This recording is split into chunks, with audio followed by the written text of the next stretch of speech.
Taming this thing could change your life. And no, this isn't some abstract, intangible concept like your inner demons or whatever wolf inside of you.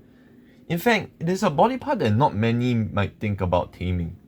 People usually think of the heart or brain, but the book of James talks about this specific body part. James chapter 1 verse 26. Those who consider themselves religious and yet do not keep a tight rein on their tongues deceive themselves, and their religion is worthless. That's right, I'm talking about taming the tongue. This unique muscle that is not connected to a bone at both ends is what we'll cover in this video. I'll first talk about why it is so crucial to tame this to change your life, and then give some tips for it. I have 2 reasons followed by 5 tips. Let's go back to the book of James, where the idea of taming the tongue is expounded in James chapter 3. James chapter 3 verses 3 to 6 explains that the tongue is a small part of the body, yet it can impact the entire person, like how a small rudder can steer a huge ship. The tongue is described as a small spark that can set a whole forest on fire. Thus, the tongue can corrupt our entire body. Hence, we better keep a tight rein on our tongues as covered earlier on in James chapter 1 verse 26. So the first reason is that the tongue, though small, can impact the entire body. The second reason is that the tongue can be a hard thing to tame. In chapter 3 verses 7 to 12, James describes it like this. Though people could tame animals, we cannot tame the tongue because it is full of deadly poison. The tongue we use to praise God is the same tongue used to curse people who are God's creation. It shouldn't be like this, like how one spring cannot flow both fresh water and salt water. The point is that some of us might let our tongue run freely, causing it to praise God but curse people. And it's not loving to go and insult someone who is made in the image of God. That's going against the new commandment to love one another as Jesus has loved us. For example, when a conversation gets heated and someone insults you, you get frustrated. How could someone say something like that to me? I don't wish to be close to that person anymore. I will hold a grudge against him until he apologizes. But if we are being honest with ourselves, we also make a lapse of judgment when we get frustrated with someone. Instead of having a calm conversation, we start personally attacking the person, or bring in something outside the scope of the conversation to purposely aggravate the person, or have the satisfaction of having the last say.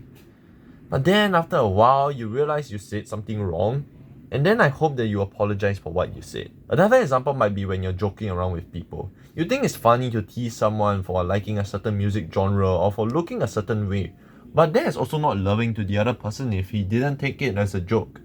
Moreover, those around you might think you're a bully, possibly stumbling them. So we got to work on taming it such that our tongue doesn't curse other people. This leaves us wondering, how do we actually tame our tongues? If we need to tame it to, firstly, protect our body from corruption and secondly, protect others from insults, which could change our lives, how could we do that? I have 5 tips for you. The first tip is more of a mindset shift. It is to approach this as if you're adopting a new accent. Yeah, it's pretty weird. We're not just simply replacing certain words with better words. We should think about it as if we are speaking in an accent that is different from non-believers. Put it this way, if you're in a different country but hear that someone is speaking in the same accent as you would notice it immediately. Your eyes will perk up and perhaps you might ask the other person if he's from the same country from you. Likewise, us believers should be able to speak in a certain way such that other believers could tell that we belong to the same place as them. While others speak in a more worldly way full of bitterness and hatred, we demonstrate that we are not of this world. Instead, we belong to Jesus. That's why our speech is different. And when others see that we are speaking in a Christ-like way, they can see a sample of Jesus' love. In fact, not only would you prevent stumbling those in your personal circle, you might cause other people to be curious about Christianity. So perhaps you can do your part in evangelism simply in how you talk. When you talk about money, you talk about it in a Christ-like way. When you talk about people that seem out of the ordinary in school or at work, you talk about it in a Christ-like way. When you talk about the latest piece of news, you talk about it in a Christ-like way. But how do I ensure that I'm speaking in a Christ-like way? This brings me to my next tip. It's sort of like a litmus test. It's a question to ask daily.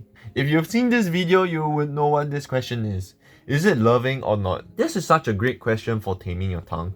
Do you think it's loving to say swear words to others, or would it be considered stumbling? When someone does you wrong or starts insulting you, do you think the right action is to engage head-on with the insults? Or is it more loving to retreat for that moment since you know how prone you are to insult someone, which you might regret later on? This sort of brings me to my next tip.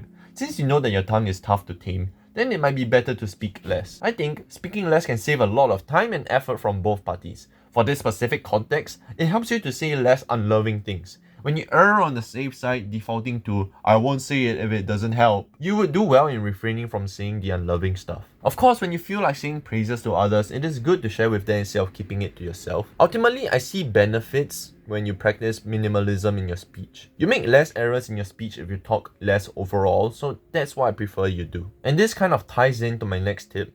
If you want to express your anger or share a joke, defaulting to not speaking will give you a few seconds to really consider what you're about to say. But those seconds can make a difference between having a productive conversation and ruining a friendship. At least by stalling some time, if you still wish to tell that person your thoughts, then you can go about it in a well thought out manner because you literally thought about it beforehand. That's why I personally think that it helps if you rehearse in your head what you're about to say before you say it. For those tough conversations, I will actually type down my bullet points on the phone such that I cover everything I wish to say, yet do so in a tactful manner. I struggle with being tactful, that's why I have to do this. I can't say for the females since I'm a male, but if you guys struggle with being gentle yet firm, perhaps you could try this out. Also, come closer.